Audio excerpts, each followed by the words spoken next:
नहीं। आज केकई जो थी ये कोप वन में जाकर लेट जाती है दूतना महल में। कोप भवन जानते हैं महाराज? पहले जब राजा लोग कोई मकान बनाते थे एक कमरा अलग से बना दिया जाता था, उस पर लिख दिया जाता था कोप भवन यानी गुस्सा वाला कमरा, रूठना में। और डॉक्टर साहब और भगवान की दया से कहूँ आज कमरा बनाए तो ये तो 24 घंटा खाली तो रहेगा, क्योंकि कभी घर में पत्नी नाराज तो कभी बेटा नाराज, कभी बेटी नाराज।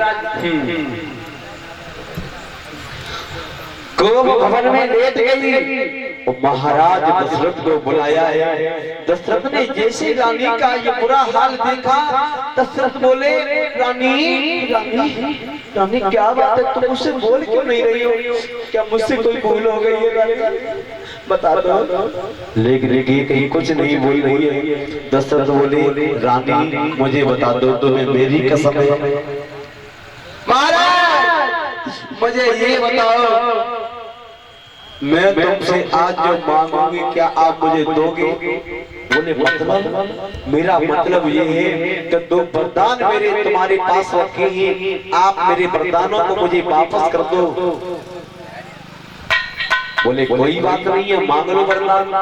केकई बोली ऐसे नहीं महाराज, पहले दरवाजा भरो उसकी बात अगर आप हमें दोगे तो दरवाजा भरो। दशरथ बोले केकई देंगे देंगे देंगे मांगो। उसी समय केकई बोली सुना महाराज। सभी माता भाई बहन बोलेंगे बड़ा ही पुराना कीर्तन है। आज केकई बोली है दशरथ से महाराज आरे मेरे कोई वरदान दिया और बहुत दिन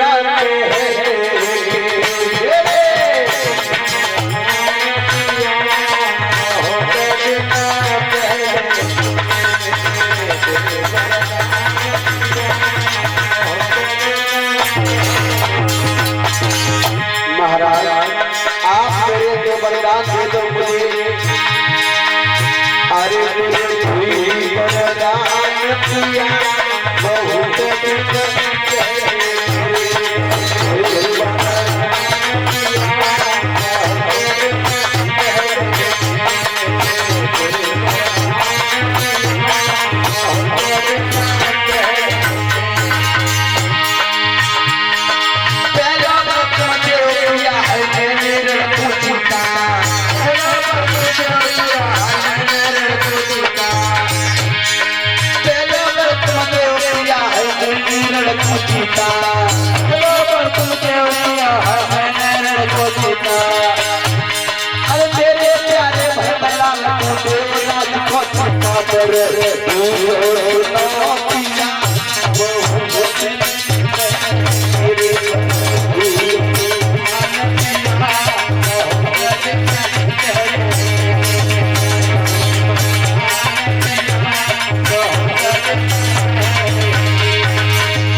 वरदान दे दो।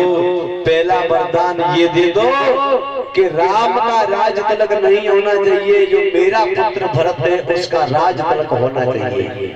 दशरथ बोले कोई बात नहीं है रानी, जैसा मेरा राम वैसा मेरा भरत, चलो भरत को राजा बना देंगे।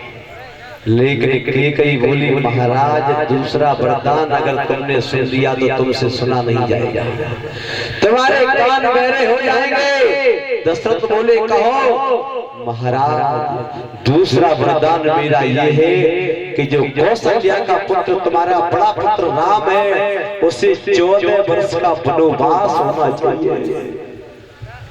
जो दशरथ ने सुना कि राम का 14 वर्ष का वनवास, एकदम से जमीन पे गिर पड़े दशरथ। और जो जमीन पर गिरे कहने लगे ओरी अभागनी ये तूने क्या मांग लिया? ये तूने क्या मांग लिया? तूने तो मेरे प्राण ही मांग लिए। राम को 14 वर्ष का वनवास का मांग, अगर राम चले गए तो मेरे प्राण चले जाएंगे। कई बोली महाराज अगर मना करना चाहते हो तो याद रखो आपने त्रिवाचा पढ़ा है। तुम्हारे ही वंश के जो महाराज रघु हुए थे, रघु का एक संकल्प था,